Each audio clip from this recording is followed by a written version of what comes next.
Hello, I am John Rogers. I'm the author of this book, This Other London, Adventures in the Overlooked City. Very good book. I would say that I wrote it. But I'm not talking about this book. I want to talk about some other London books. So actually I'm just going to show you some of these books and discover them with you as I go along. Obviously they're all books I think have great value, otherwise I wouldn't bother taking the time to make this video. First up is this beautiful little book, A London Country Diary by Tim Bradford. What a brilliant title that is. I would buy that just for the title of the book.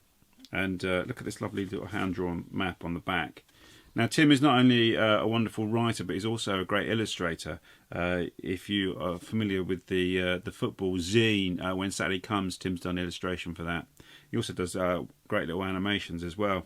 I did an episode of a radio show with Tim once, a show I used to do on Resonance FM called Ventures and Adventures in Topography, where Tim came for a walk with us in South Harrow.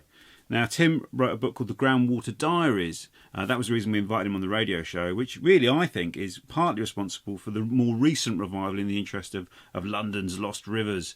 And The Groundwater Diaries is a kind of, that's a sort of seminal book of the modern era about kind of London rivers. Highly recommended as well.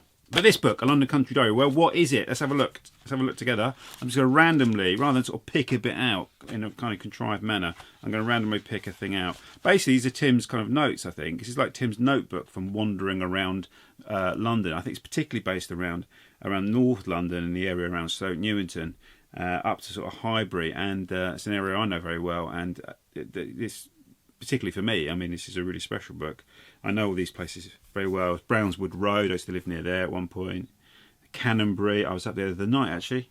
A pub called the Marquess. It has the new river running through Canonbury. It's also got Henry VIII's Tower there, I think. I've opened it randomly, and what's great, look, Clissold Park Bowling Green. This is the kind of thing you get in this book. And it mentions actually a book called Wonderful London. Here, it's a book. Actually, I've got a copy. Here you go. Look, here is my copy of Wonderful London. I think these books come from about 1926. I think, roughly, 1926, 1927. They're beautiful books. Look at that. Beautiful book. Beautiful, beautiful book. You often find these in junk shops. So I got mine. I think I got all 3 volumes for 10 quid. Look at that. Things about urban foxes. You can't write about the London countryside without writing about urban foxes. So this is a delightful book, A London Country Diary by Tim Bradford. Oh, it's got an introduction by Stuart Lee.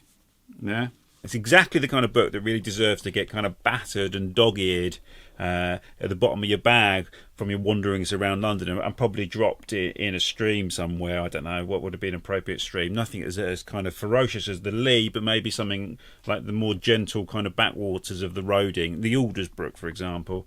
That's the kind of stream that this needs to probably get doused in and dry it out and let it get all crinkly.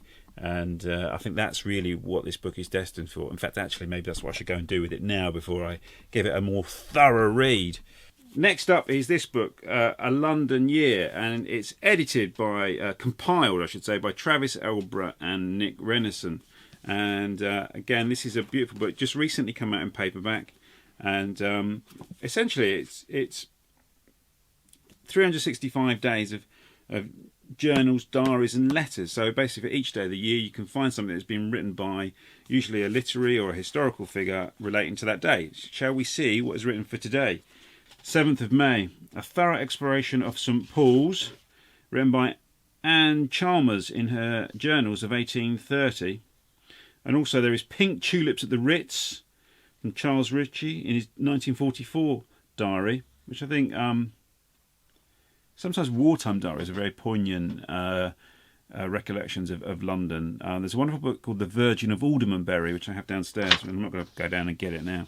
And that's someone recounting their wanderings through actually St. Paul's area during the war. And of course, much of it was destroyed. But still people would sort of picnic amongst the sort of the undergrowth that reclaimed those bomb sites. The other entry for today is, and the one I'm going to read from, is Sexy Hipsters. You can tell, obviously, come on, the beard. And that is from Lindsay Anderson. His diary is from 1965. Lindsay Anderson, the great filmmaker. Hooked up with St. Martin's students Fernandez, gathering material for his thesis on the influence of the Polish school on British filmmakers. Told him there wasn't any and attempted to sell him on the checks. Interesting. On the loose and with that work completed feeling, bought a pair of exciting, sexy denim hipsters in Shaftesbury Avenue. So he's not talking about hipsters as in the Dalston variety. He's talking about a pair of trousers. There you go, more fool me. So that's great. A London year.